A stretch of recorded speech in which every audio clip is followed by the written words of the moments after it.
Silent, হ্যাঁ। বিসমিল্লাহির রহমানির রহিম। আচ্ছা, আমরা স্যামসাং M10 নিয়ে একটু কথা বলি। আমরা সাধারণত বলি যে শর্ট কিলারে আসলে ক্ষতি করে, তো অনেকে হয়তো বিষয়টা বুঝতে চায় না। প্র্যাকটিক্যাল বিষয়টা যদি কেউ চেকিং মেথডের মাধ্যমে বুঝতে পারে আর কি, তাহলে বুঝবে শর্ট কিলারে যে কী পরিমাণ ক্ষতি। আর বাজারে শর্ট কিলারগুলো আসলে অত ভালো লেভেলের না, বিশেষ করে ভোল্টেজ ইনপুট করার ক্ষেত্রে বোর্ডের বিশেষ করে বোর্ডের স্কিমেটিকটা বুঝতে পারলাম হয়তো যে কত ভোল্ট ইনপুট করা উচিত। তো শর্ট কিলার যারা ব্যবহার করবে বোর্ডের খুব ভালো ধারণা না থাকলে অনেক সময় শর্ট কিলার ক্ষতির কারণ হয়। তো এটা একটা বোর্ড স্যামসাং M10।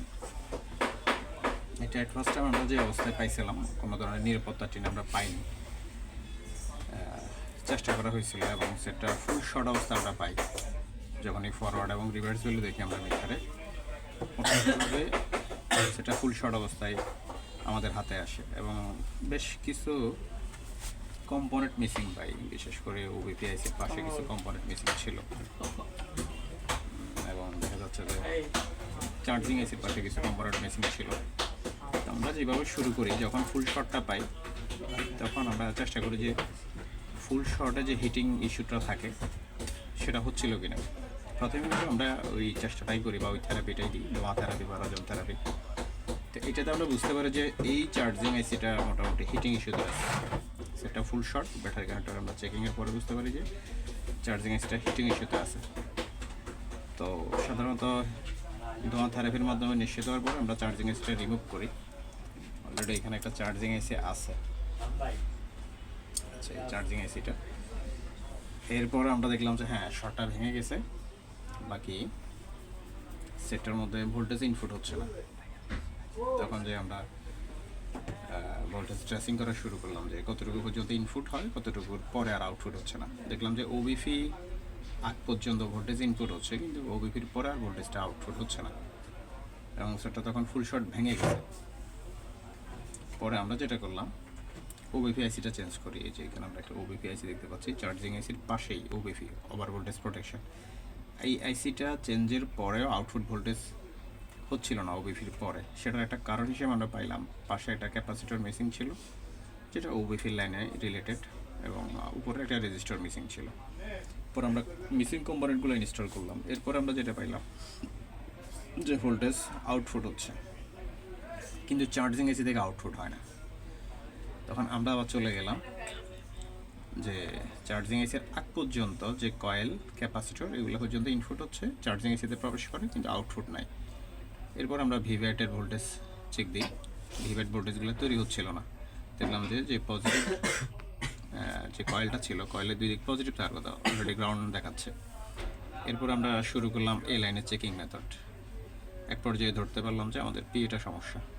এই যে পিএটা চেঞ্জ করা হলো, আমরা অবশ্যই ইনস্টল করি না, নতুন করে জাস্ট রিমুভ করছি। রিমুভ করার পরে এই যে কয়েলগুলো শর্টিং ইস্যুতে ছিল, ডায়োডের যে দিক পজিটিভ থাকার কথা ওই দিকটা নেগেটিভ হয়ে গেছিলো। তো এটা রিমুভ করার পরে, পিএটা রিমুভ করার পরে স্বাভাবিক হয়। এরপরে যে ইস্যুটা আমরা পাইলাম সেটা হচ্ছে পিএ ওঠানোর পরে কয়েলটা স্বাভাবিক এবং ডায়োডগুলোর ভ্যালুও স্বাভাবিক হয়। বাকি অটো রিডিং 3, তখনও কিন্তু সেটা কমপ্লিট রানের প্রসেসে যায় নাই।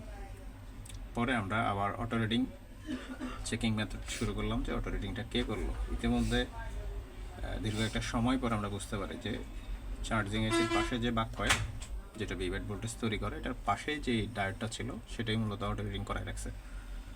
পরে আমরা আবার শেষ পর্যন্ত ডায়োডটা রিমুভ করি। ডায়োডটা রিমুভ করার পরে অটো রিডিং ক্যান্সেল হয়। একটা ডায়োড ইনস্টল করার পরে ঠিক ভিভ্যাট ভোল্টেজ তৈরি হচ্ছে, চার্জিং এসি থেকে আউটপুট হচ্ছে এবং আমরা খুব ভালোভাবে বুঝতে পারি যে সেটা অলরেডি অটো রিডিং নাই, ফুল শর্ট নাই, চার্জিং ইনপুট হচ্ছে এবং ভিভ্যাট ভোল্টেজ তৈরি হচ্ছে। এবং ইতিমধ্যে আমরা ফিএম বাক ভোল্টেজগুলো তৈরি করতেছি কিনা সেগুলো চেকিংয়ের আওতায় আনি। দেখলাম যে হ্যাঁ, ফিএম অলরেডি বাক ভোল্টেজগুলো তৈরি করতেছে, আউটপুট ভোল্টেজগুলো আর কি। এখন এখানে একটা বিষয় আমরা একটু শেয়ার করি যে আমরা যদি একটা চার্জার ইনপুট করি, আমরা এখানে বুঝতে পারবো যে আমাদের যে স্মার্ট চার্জার আছে একটু মুভ করা হয়। স্মার্ট চার্জারে অলরেডি 6 অ্যাম্পিয়ার 7 অ্যাম্পিয়ার নিচ্ছে, তার মানে ভোল্টেজ ইনপুট হচ্ছে। কিন্তু যখন আমরা অন অফ প্রেস করি পাওয়ার সাপ্লাইতে কানেক্ট করার পরে, তখন ফোনটি 12 পর্যন্ত রিডিং ওঠে এবং পিএমের আউটপুট ভোল্টেজগুলো ঠিক আছে, বাক ভোল্টেজগুলো ঠিক আছে। আমরা বুঝতে পারি যে এই সেটটা এই মুহূর্তে সেন্ট্রাল আইসি ড্যামেজ। বিশেষ করে এই মুহূর্তে আমরা যেটা পাচ্ছি যে ইএমএমসি একটু হিটিং ইস্যু আছে, পাশাপাশি সিপিইউটা ড্যামেজের একটা সিমটম আমরা পাচ্ছি। তো এখানে টোটাল বিষয়টা আলোচনা করার উদ্দেশ্য এই ছিল, আমাদের স্টুডেন্ট সহ অনেকেই টেবিলে কাজ করে ও কারো কারো শর্ট ক্লিয়ার আছে এবং আমাদের অনেক পরিচিত ভাইও শর্ট ক্লিয়ার ব্যবহার করে। তো এই সেটটা আসলে যে কারণে শর্টটা শুরু থেকে আমরা পাইছিলাম বা যে শর্টটা বোর্ডে ছিল, ওই শর্টটা হয়তো নির্দিষ্ট যে সাধারণত M10 A10 এর সমস্যা বেশি হয়, কিন্তু হয়তো শর্ট ক্লিয়ার ব্যবহার করা হয়েছে এবং বেশ কিছু ক্যালকুলেশনে বুঝতে পারি যে সেটার মধ্যে শর্ট ক্লিয়ার ব্যবহার ছিল, যার কারণে অনেক বেশি আইসি আক্রান্ত হয় এবং আমরা ফাইনালি সেটটা শর্ট ভাঙার পরেও, অটো রেডিং ভাঙার পরেও সেটটাকে রান করতে এখন পর্যন্ত ব্যর্থ হচ্ছি। তো এখন আসলে এই মানে সেটগুলোতেই এমএমসি চেঞ্জ বা সিপিও চেঞ্জ করার প্রয়োজন পড়ে না, কারণ বোর্ডগুলো তো হাই বাজেটে না, অল্প দামের বোর্ডগুলো পাওয়া যায়। কিন্তু আমরা এটা বুঝতে পারলাম যে শর্ট ক্লিয়ারের ক্ষতিটা, তো এটা একটা ইম্পর্টেন্ট বিষয় ছিল, বিধে একটু শেয়ার করা, বিশেষ করে আমাদের স্টুডেন্টরা যারা অনুপস্থিত তারাও দেখতে পাইলো এবং যারা প্র্যাকটিক্যাল দেখছে এখানে ছিল তারা কাউন্সিলিংটা আবার রিপিট চাইলে আমাদের ভিডিও আপলোড করা থাকবে, ভিডিও থেকে দেখে নিতে পারবে।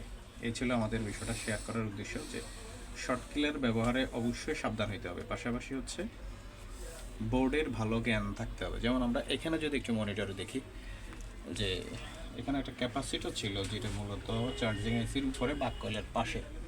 এই ক্যাপাসিটরটা 10,000 ন্যানোফ্যারাড, পাশাপাশি হচ্ছে তার ভোল্টেজ ক্যাপাবিলিটি হচ্ছে মাত্র 10 ভোল্টেজ বিবেট লাইনের।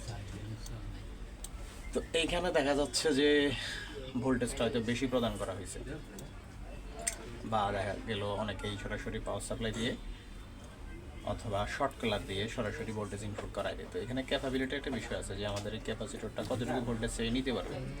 যখন এই মাদারবোর্ডে ওভার ভোল্টেজ প্রবেশ করে তখন দেয়া এই ক্যাপাসিটরটাকে ওভারটেক করে তার সাথে রিলেটেড থাকা যে আইসিগুলো থাকে সেগুলো আক্রান্ত হয়। তো এই জন্য স্কেমেটিক্সের একটু ভালো ধারণা থাকা লাগে, বা বোর্ডে কতটুকু ভোল্টেজ ইনপুট করা উচিত, একটা ক্যাপাসিটর কতটুকু লোড নিতে পারবে, এগুলো ভেরি ইম্পর্টেন্ট। তো আমরা আশা করব শর্ট ক্লিয়ার ব্যবহারে আমাদের স্টুডেন্টরা সাবধান হবে, পাশাপাশি যেসব টেকনিশিয়ান বাইরে আসেন যদি আমাদের ভিডিওটা নজরে পড়ে অবশ্যই ব্যবহারে সাবধান হওয়ার জন্য অনুরোধ জানাচ্ছি। আসসালামু আলাইকুম।